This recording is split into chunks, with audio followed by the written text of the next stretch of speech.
Holy macaroni, Tony. Get a load of these Millefiori quilts. Hey, everybody. Up next on The Quilt Show, you're going to see some unbelievable Millefiori quilts, and we're going to show you 3 different ways and how to make them. Stay tuned. It's going to knock your socks off. Wowza, wowza, wowza.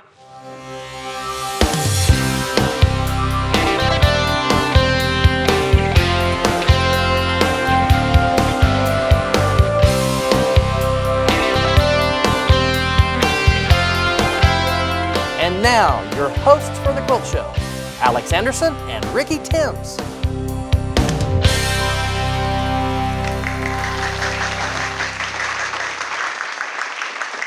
Thank you, everyone. Audience, look at those people out there. I know. You guys are great. Are you having a great time today? Yeah. Absolutely. We have people that come from near and far, and I have to encourage you, if you want to come be in the studio with us, we're in Denver, Colorado, and it's a fun thing to do, right? It is fun. Alex, one of the things I love about quilting is it's like there's a well that is so deep that we can just keep going down and down and down, and even when things are old, they're new again. English paper piecing has had a resurgence. The hexies came into that, and those have been resurging, and now hexies are going to like crazyville. Well, with the Millefiori With the quilts. Millefiori quilts. Absolutely. They're unbelievable. And I knew we had to do a show on it. And I was talking to Ginny Beyer, our buddy, and I said, do you know anybody that does Millefiori? She goes, well, yes, I do. I just so happen to have. And that's our guest today. Please welcome to the Quilt Show, Diane Kirkhart. Hello, Diane. Hi, Diane. Hi. Welcome. Please sit down. Now, I don't know that our audience knows who you are, but they're not going to forget you after today. Is that true? Yes, you. Alex, I tell you, that's the truth. And you work for Ginny Beyer, right? I do. And how long have you been with her? I started in 2009. Okay, and what do you do? I actually work in mail order, and I make most of the shop samples. Let's take a look at the shop in case, you haven't had the opportunity to go. It's beautiful. And where is it? Great Falls, Virginia. It's just you walk in, you go, oh, the money just goes flying out of your pocketbook. It most certainly does. So now they've got 2 things on their list. They get to come to Colorado to a taping, and now they get to go to Great Falls to Ginny Beyer's studio. Exactly. It is fun. We've been there. It's a beautiful shop. Now, as a quilter, did you go to Ginny's shop as a quilter, or were you doing something else at that time? I was a quilter when I started there, yes. But is quilting your background? No. What's your background? Sewing. Sewing? I started sewing at age 5 with my mother teaching me. Oh, that's a great memory. Yes, yes. She said, if you're going to learn how to sew, let's make a coat for your doll. So we made a wool coat. At age 5? At age 5. That's great. Now, I have no idea what it looked like. it's hard to remember those things, but the memory of the experience will often live on. I understand that you're a true artist. I don't know if I'm an artist. I play as an artist. Yeah, see, this is the thing. We were talking before, and honestly, I'm going to call you an artist. I want that to be a compliment because I believe it's true. Your paintings are just incredible. Let's look at audience. Look at these paintings that Diane has done. And tell me that's not an artist. That is beautiful. The depth, the emotion, the light. I mean, is this oil, acrylic? Those are oils. And did you do those? I'm sorry, I'm just trying to get the whole story. Before or after you started quilting, did you paint first? Before. I was teaching a decorative painting class in my home, and my husband at the time was traveling. And the students said, what was I doing tonight? I had nothing to do. And I said, well, we're going to a quilt meeting. Do you want to go? I said, sure. And the rest is history. Okay, I want to take a look at her first quilt. Absolutely, because everybody get ready to look at Diane's first quilt. Okay, now. Okay, it's hand appliqued, right? Yes. And there's hand embroidery. Yes. And hand quilted. Yes. And it won prizes. It did. That's how you get started, everybody. That's your first quilt, people. Yes. How did you choose something that ambitious? Emily, who was my teacher for that, was offering a class in Baltimore, and I'd seen one of her works was similar to that, and I was like, okay, I want to make that quilt. So I did. Can I say the good thing about your choice of that quilt was at least it was small. Yes. Small-ish. It's manageable in size, so you wouldn't have this daunting thing looming over your head for such a long time. Absolutely. That's probably the only thing I can say that's not the oh my gosh, because it is a manageable size and you could do it. And it looks like there's some Ellie Sienkiewicz influence in there with the ruched roses on the corners and all that. It does. It would remind you of that. That is from the book Baltimore Bouquets. I think that's great. Now, your next applique quilt that we're going to look at, beautiful. We're going to get to Millefiori in a second, but let's look at this applique quilt as well, because it's stunning. Thank you. This one is called Beauty, Happiness, Family, Love, which is the characters that are in the corners. That's how it got its name. It started with the Oriental lady that is in the red, and it was in a class, and the hair on her took me several hours. Wow. That was pretty much the class, but I was learning a whole new technique, which I absolutely love. And then the other two ladies are the same as Patricia McLaughlin is the artist, and they're her patterns, but they were a different size, so the scale was wrong. So I made a few changes. Well, and it's small. I'm looking at that applique. It's so intricate. It's minute, yes. I love it. Well, that brings us then to the Millefiori quilts. Right, because you're certainly not afraid of using that needle. Okay, so right? I want to take a look at a Millefiori image first so that everybody knows what we're talking about. Okay. It's glasswork. It's a lot of different things. It's been around for years, and it's been used in paperweights. It could be used in carvings and so forth like that. It's beautiful. Somebody thought it was a great idea to get them into quilts. So let's look at this first Millefiori quilt. Tell us about it, Diane. This one is named Linda, and it's actually a Tula pink pattern. It's called Tula Nova. That's beautiful. Thank you. All the fabrics are Ginny Beyer. I work there. Of course. And it's done with all of the techniques that I'm going to talk to you about today. So a little bit of hand, a little bit of English paper piecing, and a little bit of machine. Very good. I have to say that one looks doable because of the size of the pieces. Right. Yes, it finishes at 54. The next one. Yeah. But the next one, let's look at that. OMG. It's luminous, it's dynamic, there are different scales, and so where does the inspiration for that come from? That actually came from this book by Wileen Hammerstein, Millefiori Quilts. And this book is, I'm sure it's still out. It is available. She has book 2, and number 3 is coming out September 1st. Oh. The cover quilt is that quilt. I'm going to say September 1st, 2018. No, 17. Yeah. Okay, 17. Okay. Well, it's absolutely beautiful. Thank you. Thank you. And the next quilt, tell us about this one. That one is done using Rosa Rojas applique. Her stabilizer is on the back. She cut them for me so that I could make a quilt, testing out her method, so it's done with zigzags. Really? So it's all machine, which is a whole lot faster. Oh, yeah, I think so. The other one was hand, right? The first one was all hand EPP. Goodness gracious. Yeah. All right, now as we look at this last one, which I really do like the subtlety of the colors, but it's still so amazingly luminous. I just love that. Tell us about this. Thank you. Well, I was working on the first one. I thought, what if I took the center star and the elongated diamond out of the center of each one of those and put a picture in it? So that's called Generations, and it's pictures of my family and up and down the family tree.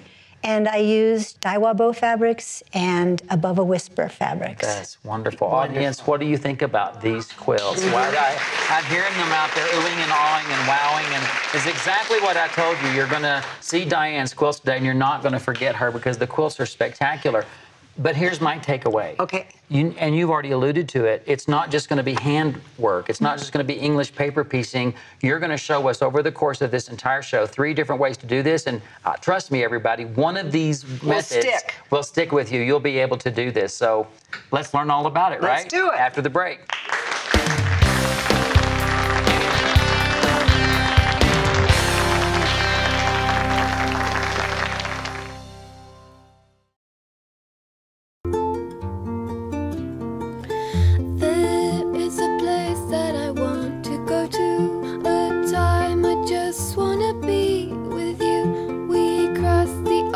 Till we found it. I feel it's taking me over and it never ends.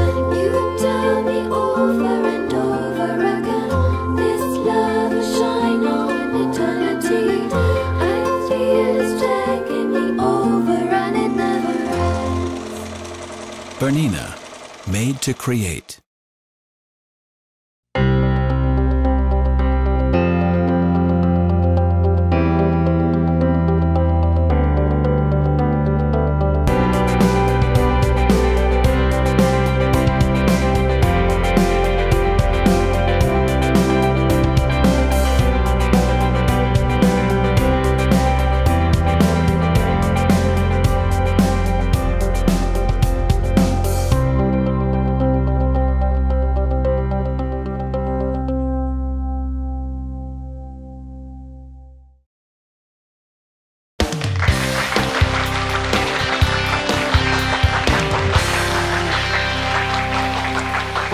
Everyone, we're spending our day with Diane Kirkhart, and we're actually focusing on Millefiori quilts.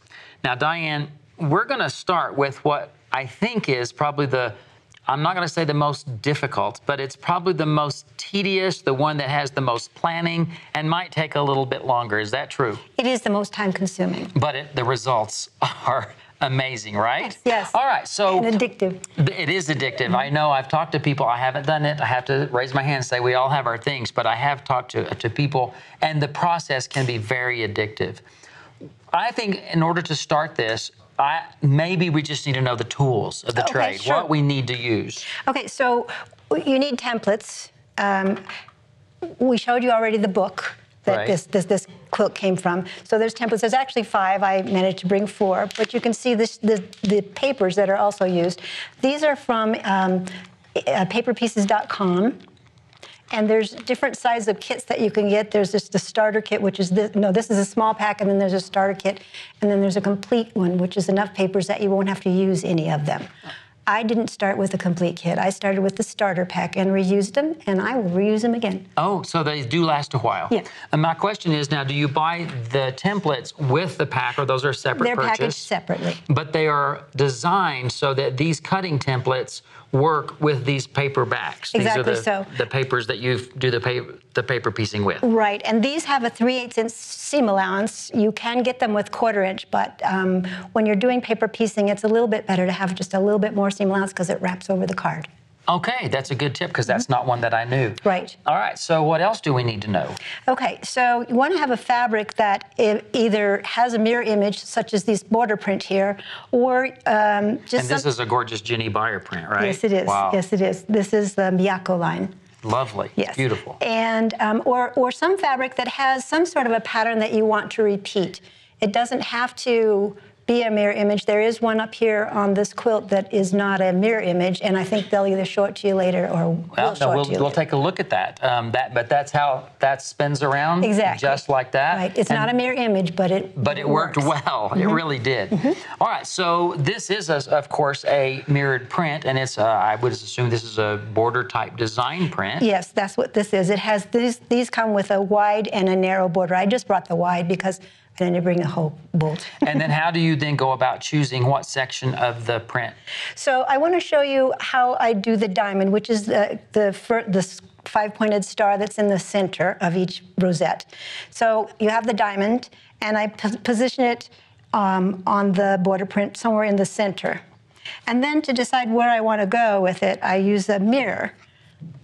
And should put that mirror on there so it'll be correct. Then I'm going to pull that out. Okay.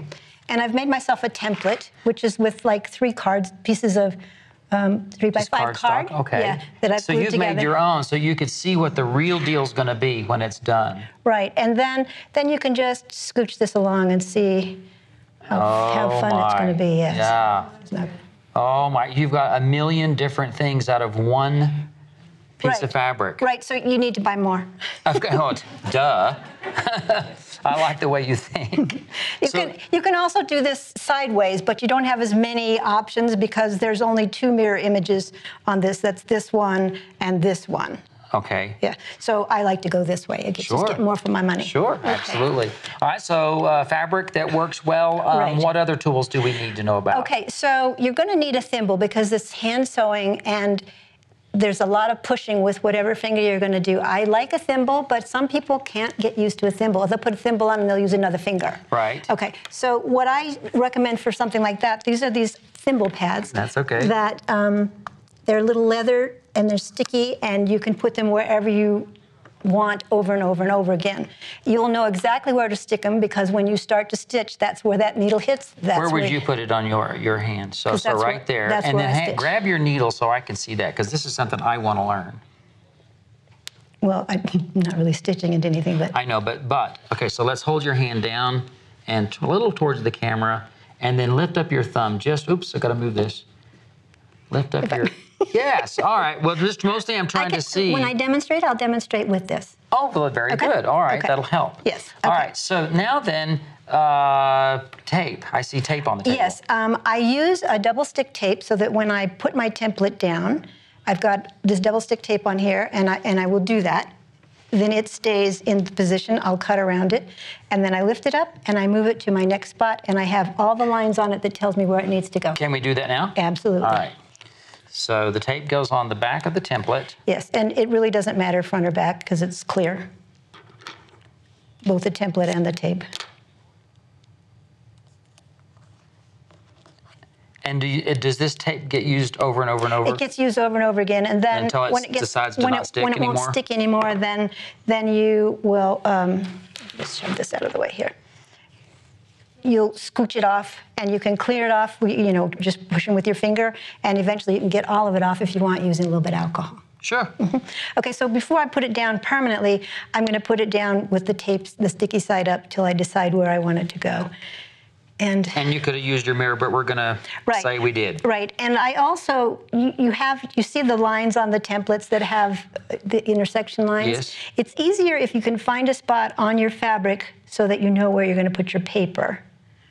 So, and that's where the little holes are, actually. Right, yep. Right, and these holes, they don't come like that unless they'll do it for you, but it costs extra. Oh, so the holes are really good. Yes. That's good to know. Okay, so then I want to get it so that it's somewhat totally centered. So I'm checking everything to make sure that it's not. And sometimes you have to tweak your fabric. Oh, I see what you're saying. You know, if you know fabric is fluid, and when it comes off the bolt, it's different than when it's...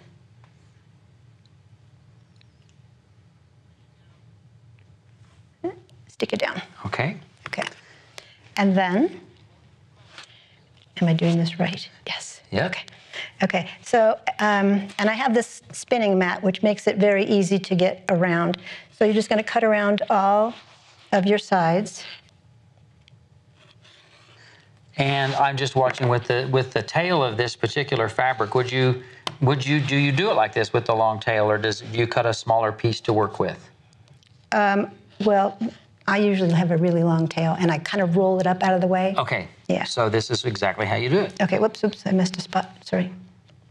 But the nice thing is by using the double stick tape, you've been able to cut out your piece exactly. Right. So and it stayed in place while you had to move around and manipulate. Exactly. So then when I'm coming up to cut my next one, I need to find its spot. And it's two-sided here, so I can do it this way. And then what I'm going to do is I'm going to line up all of my lines. So you have all of your marks already on here, so you can line it up. And you're going to leave the piece of fabric right where it is. That fabric stays there until in this case, I need 5. When I'm doing smart. this, I need 10. But it's, you know, it's there. And but it's only the one that's going to stay there. Every time you cut one, it's just going to get laid aside. Well, that's a great idea. Exactly. That's really smart. So, do you want me to cut another one, or is that good? No, I think that's good. Okay. So, so the needles. Let's talk about the needles you're going to use. Right. I like John James Golden Glide. Oh, sorry. It's okay. Either size 11 or size 10. Size 12 is just too small to thread. I me. know the drill. Ginny doesn't. Ginny likes the size 12. She likes the 12, yep. Mm-hmm. Okay, so, but yes, I like those. They go through very easily. I use Aurifil thread. I used the 50 weight, and for this quilt back here, I used black. Okay, for the whole thing? Yes, even though there's some very light bits, I used black. To stay with it. All right. So now I'm ready to start assembling these pieces because obviously there's some prep work with the paper and the fabric first. Right. Let me just take this off. Okay, that's fine. And get one of these guys.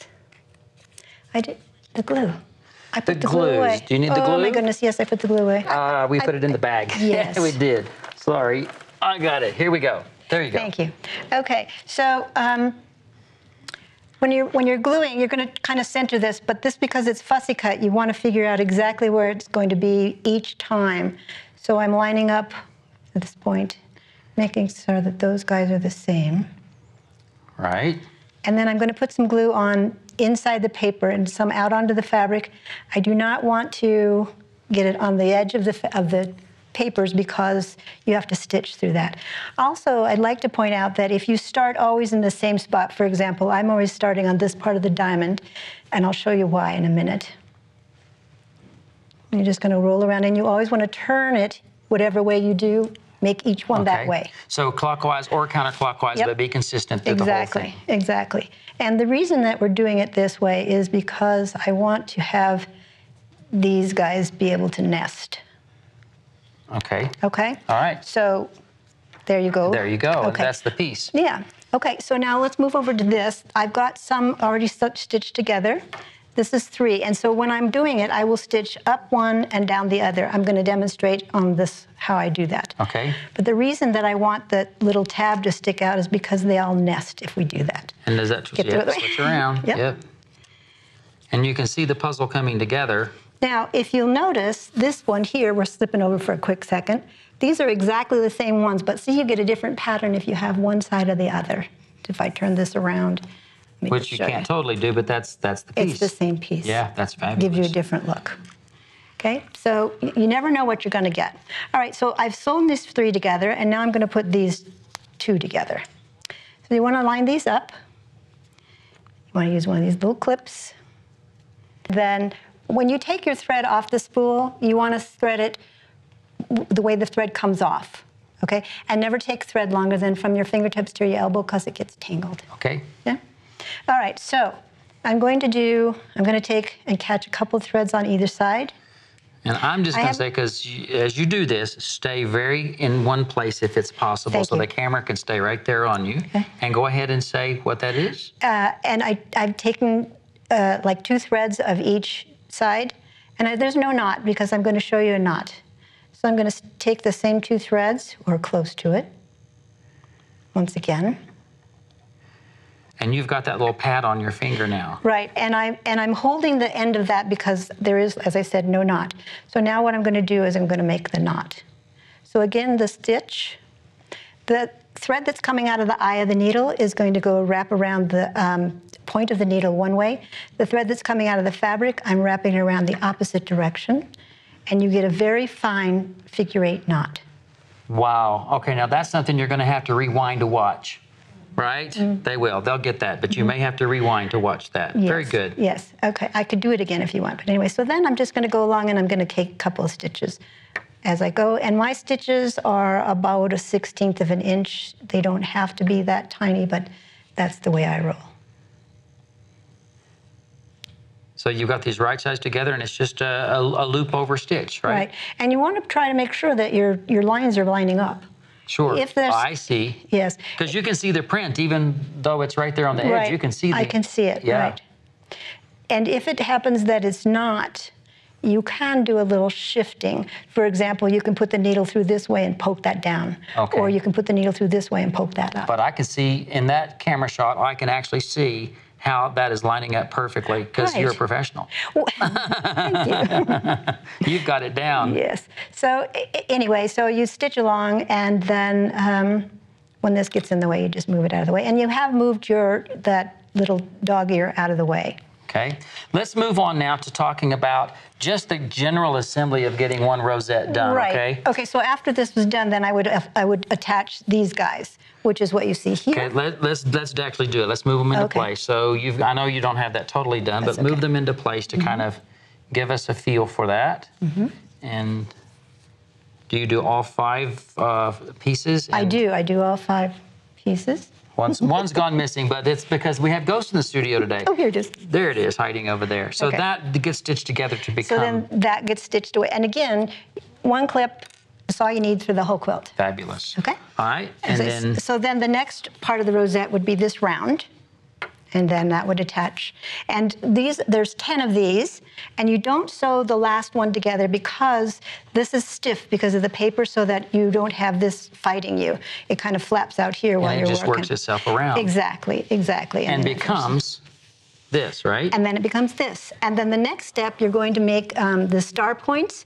Now, you can see here that I've only got 4, and there's a reason. It should be 5, but I'm going to put that in my next round because it's easier to sew the round that way. And we'll see that in a second, but this, does that become this? Right, so then that becomes this. So it's the 2 pentagons, okay, and then the smaller diamond, and then that would fit thusly.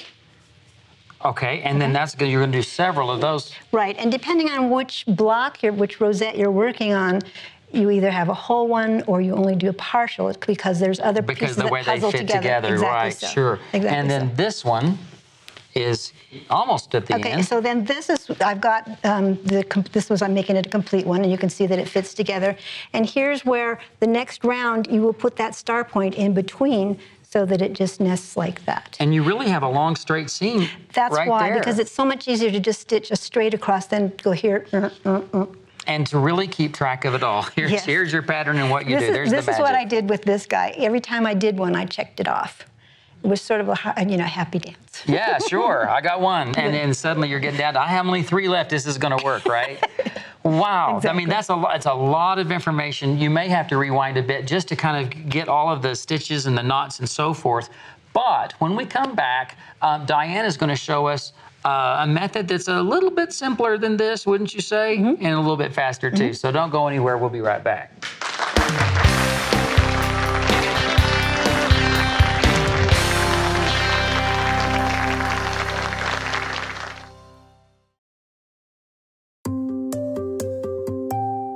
"16 colors, 16 needles. High-speed embroidery creating at up to 1,400 stitches per minute. An extra-large embroidery field, 400 by 350 millimeters. Patented narrow cylindrical lower arm, the smallest in the industry. The Bernina hook system. A fabric-based tension system. A library of 1,000 designs. Automatic thread trim. Adjustable presser foot height.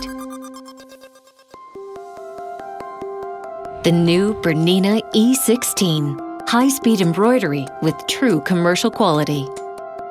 From the intuitive user interface and the smallest cylindrical embroidery arm in the industry to an impressive array of optional accessories, the E16 is the perfect partner for home, studio, or commercial projects. Applique command, rotation 190 and 180, bright LED lights, network up to 6 machines. E16 tension system. This unique system ensures threads are fed smoothly and with automatic tension adjustments for the same perfect quality on every sew-out. Embroider confidently, knowing each stitch-out will be as beautiful as you envision. The Bernina E16.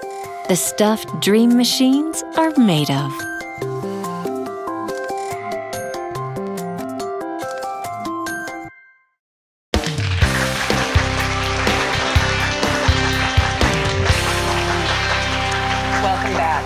Diane, I have to tell you, my brain was exploding in that last segment. And I love the results, but I don't think I'm up for all that handwork. Well, that's why we're going to show you this. Yay! Yes, this is doing, you do have this start where you have to build, but then you put it together with the machine. See, I like that. I love my machine, and so this is a really great second, I think, to it. So tell us what we can do and how we can do this with our machine. I'm kind of, okay, I believe you. So the templates are the same. These are, again, the 3/8 inch seam allowance, which if you have the 1/4 inch, that works fine with this because this is the stabilizer from Applique that's been pre-cut. This is Rosa's stuff, right? Yes, this pre-cut Applique stabilizer, right. So you have sticky on one side and not on the other. So you see the sticky's the shiny side, and then there's the paper side. All right, so what pile? There we go, okay. Okay, so you're gonna cut your templates out, and then you're going to adhere it with an iron.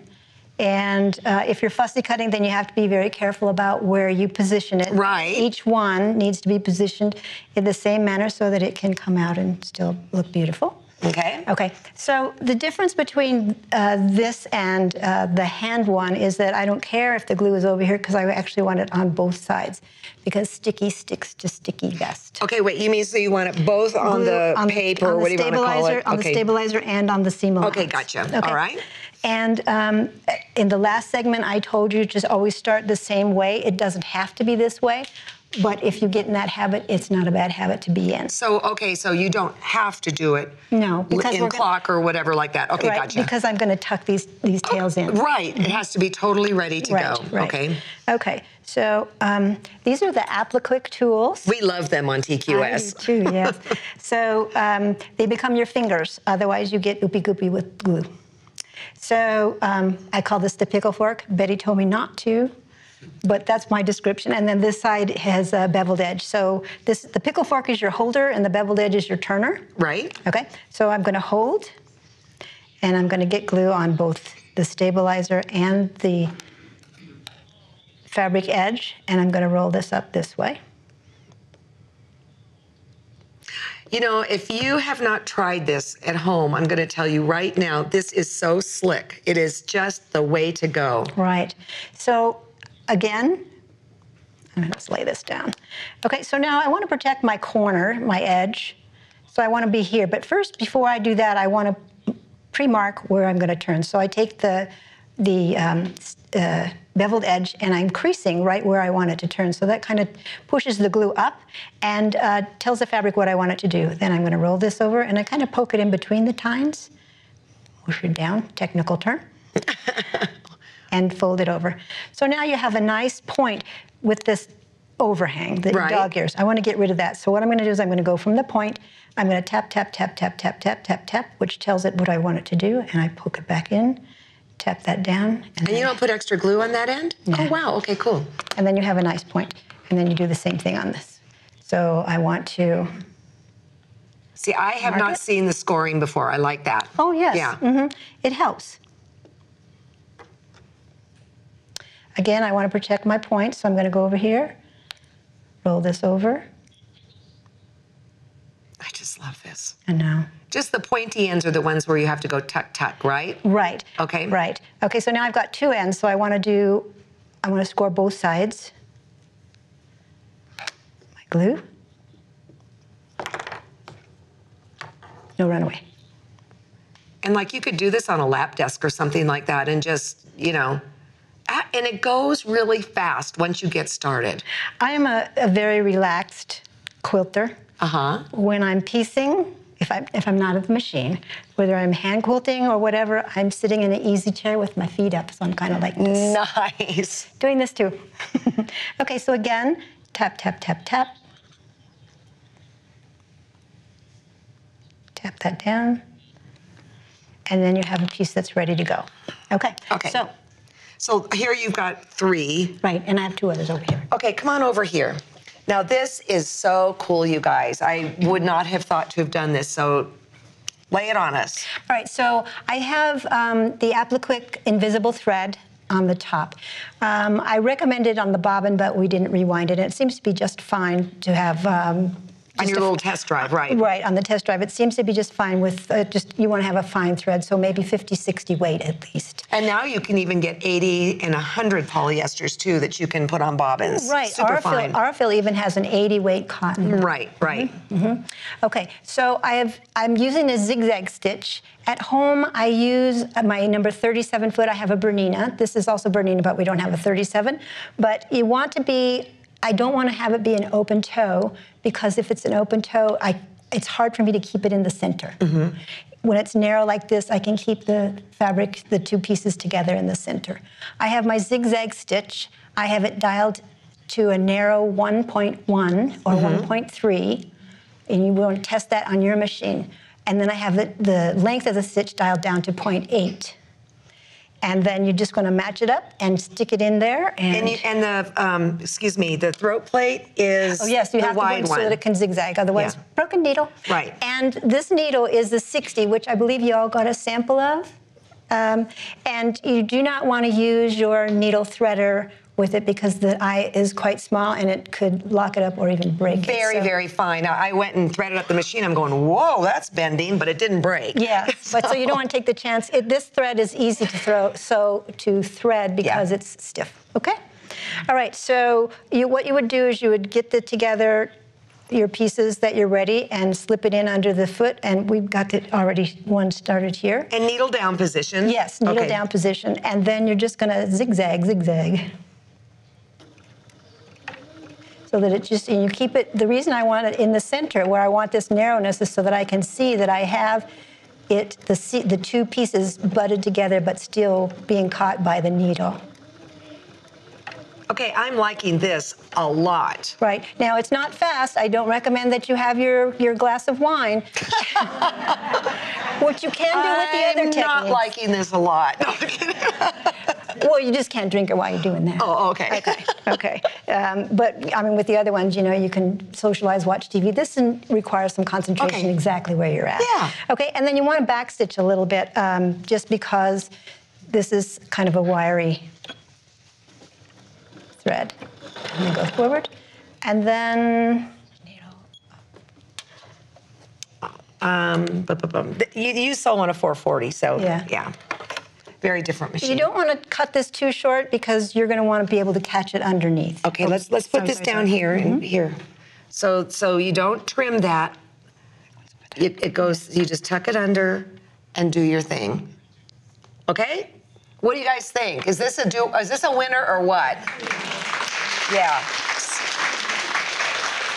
Okay. Okay, so let's come. Okay, so now what? So now you've got these all sewn together in the same manner that we did the other and the EPP manner. And then you're going to build it exactly the same way. So you would put your little black pieces after this is all. And again, I will sew up and down. Okay. And then the next one, and then I will come this way. Okay. But because I turned all those edges under, you don't have to worry about tucking or anything. Perfect. Okay? Perfect. Okay. And then you'll do your little elongated diamonds. Okay. And then that would move over into the center of this, and then this would go. Let me move this out of the way for you. This would go here. And then the next step would be, again, putting this on. And again, I've left off that little flag, that other star point, because it makes it easy. Let me ask you this, excuse me. Okay, so I'm doing this by machine now. Do you just kind of go and not stop? Yes. Okay, awesome. And as you're going, you want to be sure that you tuck your threads under from the previous. Right. Yeah. Right. How do you know? How do you know you're going to? How do you know it's important? Oh, because otherwise you have to do it after the fact. Okay, there you go. Because otherwise they're up there waving at you. There you go. You have experience here, right? Yes, how do I know? Exactly right. Okay, you can also do this. This is done with the stabilizer, but you could also do this with papers. But if you're going to do that, you need to take the papers out. How do I know? You can't get that little star point out. When you stitch zigzag, zigzag over, it just won't come out. Now, can we find you at Jenny Byer's store to teach? Yes. And then do you travel and teach? Yes, I do. So you guys, if you want to do a Millefiori at your guild, I would have her, and I think your workshops would fill up big time. And the great thing is, then you could pre-discuss, you know, do you want to do the longest way, the medium way, or the quickest way? I've taught classes where I've demonstrated both the EPP and the machine at the same time. Okay. So it can be done. So when we come back, we're going to learn the quickest way, and I can't wait to see what that is. Okay? Yeah. Stick around.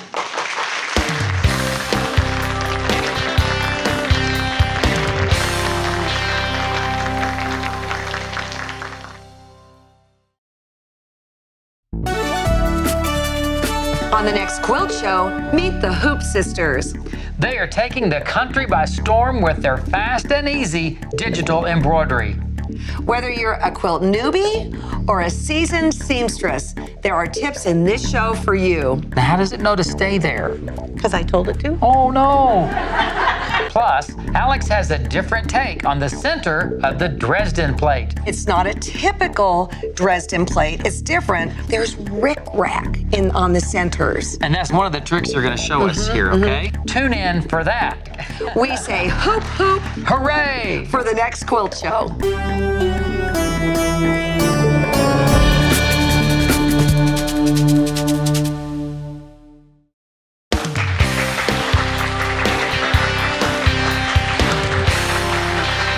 Welcome back, everyone. Diane, I'm feeling a little bit hip because I've learned today to say EPP. Did you guys know that was English paper piecing? I didn't. Oh. So now I feel very hip, okay? So we started with the English paper piecing. For people that like that, it's perfect. We did the machine paper piecing to join those together. And now we're gonna basically do hand piecing. And there's a little different process for that as well. And a lot of you love hand piecing, so this might just be for you. This product is Inklingo.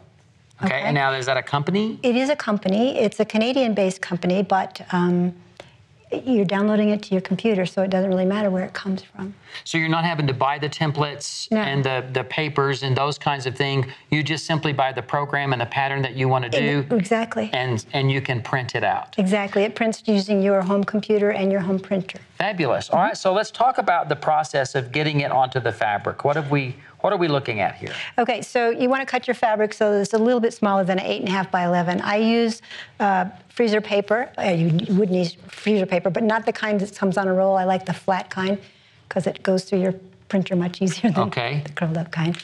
So you can buy freezer paper that's already pre-cut into 8.5 by 11, and that's a good thing. So you want to put the shiny side, which is the sticky part of the freezer paper, up. And you want to have the wrong side of your fabric up. All right, so this is the wrong side of this is fabric. It's kind of a brown fabric. You can see this is actually the right side of the same fabric, right? So this is up and the shiny side's up, and you've ironed it onto the freezer paper. You use a very hot iron, so cotton, linen, and you want to make sure that it's well secured. And you're going to put it into your printer. And you may find that you've put it in incorrectly the first time, and this is what you'll get. Yeah. No problem. Because the goal is not to print on the paper. The goal is to print on the back side of the fabric. Exactly so. And so if you do it wrong the first time, just flip it over. And print again. Now, you want to be sure that you tell your printer to print at 100%. Don't fit to page, don't scale, because you'll have mistakes. And that's what this one is. And you can see that it was printed too small, and then you had to print over it, and now it actually becomes a confusing. Right, but the good thing is it's not lost fabric because this will wash right out. That's fabulous. Okay, great. So I know that because, and I will give everybody a tip there, if you ever get a PDF pattern and it says print this pattern, just go to your settings and make sure that you do not scale it, that it does not fit the page, that it is 100%, or you're printing the wrong size. Actual or 100%, exactly, yes. Okay, so then you've printed it out, and then you will peel it off. And we have that peeled off here. And that's what this is. It's the same one. And how do you then get it into the pieces that you're going to need? So then you're going to cut it. All right, we can do that, actually. Do you want a little longer ruler? I've got one. And do you have a bigger? I do have a little bigger mat. We have everything right here. I love the fact that we keep it all stored and handy. Perfect. Okay.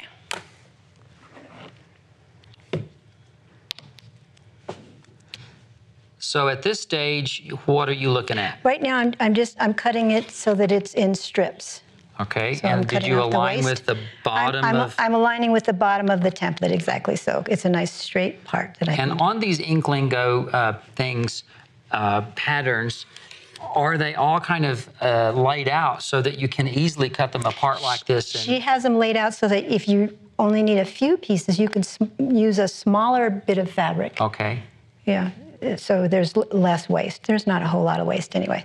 And it does print in 26 different colors. The only thing that you really can't print on is some fabric background that's really dark, like black. Okay. And I did use black, so I just used my, I made a template, and I used a white marker, which works fine. So in this case, we've got 4 strips? Yes, you'll get 12. You need 10. So And these shapes are? These are the larger pentagon pentagons. shapes. Yeah. I was trying to get 5 out of that. What is it? Penta. Oh, yeah, that's like a big building in Washington, what D.C. I want to do is I want to try and line up these spots as close as I can. It doesn't have to be perfect because you have your cutting line, which is what you're going to cut on, but you'll see you also have your stitching line. So if your cutting line is not exactly perfect and you're cut right on the line or close to it, you still have a good seam allowance to stitch with. And I think you can see on camera, the darkest solid line is what you're trying to cut on. Exactly. But your actual hand-piecing stitching line is the dashed line that's slightly inside. That's right. So if these are slightly off, is what you're saying, you've still got plenty of seam allowance to piece this together with. Correct. Yes. All right. Okay. And then I'm just going to cut them up. Very good. I've already shifted it a bit. Oh, it shifted a little bit. So look, you are being pickier than I thought you would be. Well, I don't want it to, yeah, part of it was really big. But essentially, you're just going to follow the lines on all of those hexes and cut them all out. Exactly. And this could be diamond shapes or whatever the shapes are. Yes. You can just get them all cut out and do a lot of them a lot quicker than doing them one at a time. Right, and let me just say that if you're not sure you want to do this, if you go to the Inklingo site, there is a free download that you can get and test out without ever spending a dime. Oh, that's fabulous. Exactly. And I guess another advantage to this particular technique is that you are printing out your own patterns, so you're not buying the templates, you're not buying the papers or whatever. So it's a cost-effective way to do this as well. Would that be true? Exactly so, exactly so. Okay, so there you go. Very good. That one, not so perfect. Well, then we won't use that one, no, okay? but you see... Oh, I see what you're saying. Let's lay it down and see how it's not lined up. This one's not perfect either, but I'm not worried because I still have plenty of seam allowance. Because, yeah, we're looking at the dotted line that's on the inside because that's the stitching line. Exactly. Now, you've got a technique for getting these fussy cut. Let's talk about that. Okay. Okay. So what you want to do is there in the Inklingo, there's pieces that you would just print the blank piece, as if you were going to do this. Yeah, this was kind of the same. Right, and then this is the inside piece, okay? And Oh, let's show it again. This is the actual finished size. Finished size. Right? And which is the inside of the stitching line. Exactly. That's what you're saying. Okay, Correct. I get it. Okay, so we've ironed 2 pieces of freezer paper together so it would be a little bit stable. And then I cut out one of these and one of these. Okay. And I wind up with this. Right. And on this one, so this is the big one that you cut out. And this is the smaller one you cut out. But then you went in and cut on your stitching line to make kind of a window. Right, because it makes it a little bit easier to mark. Okay, so we have one that's already cut. And let me show you what we would do to get the other part. Okay, so I'm going to find this on here. I'm going to match this up. It's a little more difficult than with the template because we don't have... Because you can't see through. Yes, that's not the right one. Here we go. Yeah, there you go. That color wasn't there. And you're using the first one that you've cut out now. Is my pattern. Is the pattern. Okay. And then what I'm going to do is I'm going to put this on it exactly as it is. And then I'm going to mark with a pencil. And that you're putting that on the fabric because you need a little extra substance? Is that? Right, because if you try to mark around the fabric, fabric is fluid. Yeah, it really is. Okay, so then you would cut out around that, and then what you're going to do is you're going to flip it over, which I'm going to... So this one's already cut out. This one's already cut out. Yeah, let's flip it over. Okay, so then I'm going to put this on the wrong side because now I want to mark my stitching lines. And I'm sorry your paper just came apart, but we'll manage. Okay, one piece. Yeah. Okay, so then I would just match this up, get this out of the way, and then I would mark my stitching lines around here. And then you have the same stitching lines that you would have for these that would fit up. Now, I'd like for you to kind of remind everybody a basic, simple hand stitching down the seam and how they line it up. Okay, so I have the star points partially pieced. So I'm just going to connect these guys. And I haven't pressed them yet. And you don't press them at this point, I don't press them at this point. So here's the technique. You want to put your needle into one of the crosshairs. So I'm going to the center of this already partially stitched, and I'm checking the crosshairs on both sides. It's okay to look on the other side? Yes, please do, because sometimes your crosshair isn't where you think it is. Okay, if you think you're matching it up and you've cut it differently. Sure. Okay, so then I'm going to put a pin in. I've got everything else out of the way. And I'm going to go to the crosshair. Now you used your needle to do the first one. I did. Okay. You really only need one pin. I have two just because I have fallout every once in a while. and my husband will find it. And I have to say, I love that pin cushion that's on your finger. That's Thank you. fabulous. Yeah, thank you. Okay, so then I'm going to go my crosshairs again on this side. And that pin cushion on my finger is a Tommy Jane Lane pin cushion. So I'm just going to take a little stitch. I don't have a knot, just like I didn't with my EPP. So I'm going to grab hold of that. I've got about, you want to have about a 1/2 inch to 1/4 inch. And with a tail, so you're hanging on to it.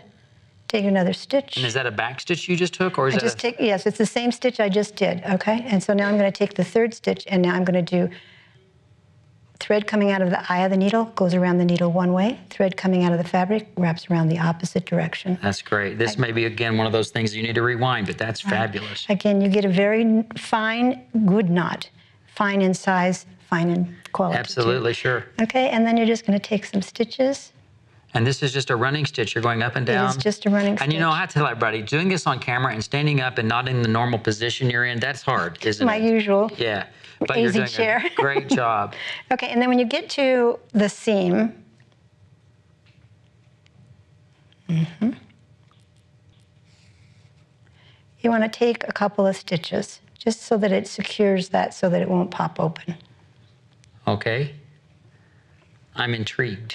Yes, and then I do this a little bit different than Ginny, but it functions the same. So now I'm going to go through here, through the seam, right where they joined.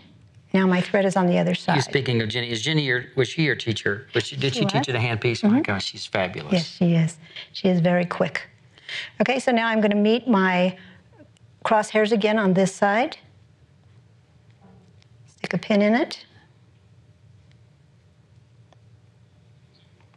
And do the same on this side. And you're looking on both sides again. Absolutely, because you see where my needle came out wasn't where it should have. All right. And then I take one stitch here and then stitch again, just to secure. And you simply continue following. I do, and then when I end, I'm going to do that same knot. Good. We get to see that again. And it's a great ending knot as well. Okay, so I didn't quite get to where I wanted to be, but I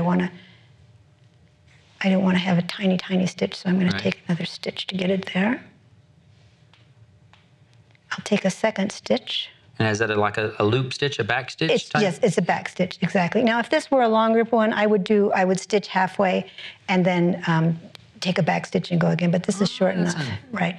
Okay, so again, eye of the needle around one way, out of the fabric around the opposite direction, draw it up.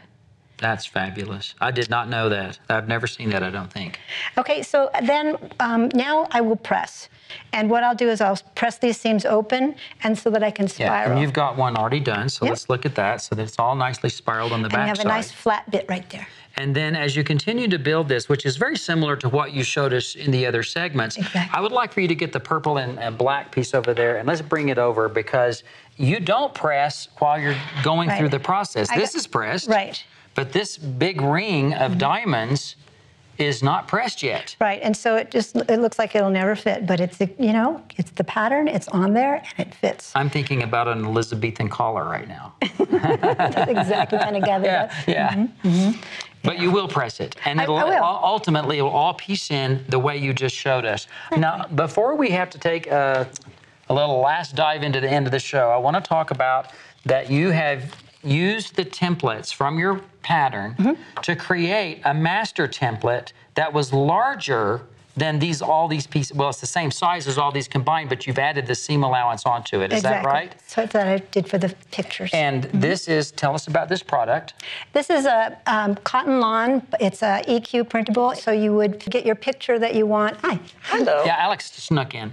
Into your, on your computer, and then tell it you want to print. And you can adjust the size to what you want it to be. Right, and that's how you ended up getting your pictures to fit in the middle of your album quilt. Right, and let me just say one more thing on this.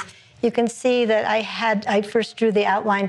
I did dots at the intersection because that will make it easy for you to match up your pieces when you're sewing to the Very good. What do you think, everyone? Wow. Wow. It's a lot. A lot. There's a lot in today's show. Now, people can find you on your website. It is? DianeKirkhart.com. Will it have your teaching schedule on it? Or does it? It will. She's in the middle of building it, so now the pressure's on. That's right. That's great. Yeah, I think it would be really fun to take a day class with you. Thank you. Yeah. Well, the quilts are spectacular. I've learned a lot today, and I've learned that there's a lot of ways to do one thing, and I think that's what you brought to the table, so thank you so much. And remember, try it once. If you don't think that it's something you want to do, it's a pot holder. There you go, all right? You can always explore and learn. That's a great way to finish the show, everyone. Thanks for joining us. Thank you again, Diane, for all of the wonderful techniques you've shared. And remember, everyone, it's a new day every day. It certainly is.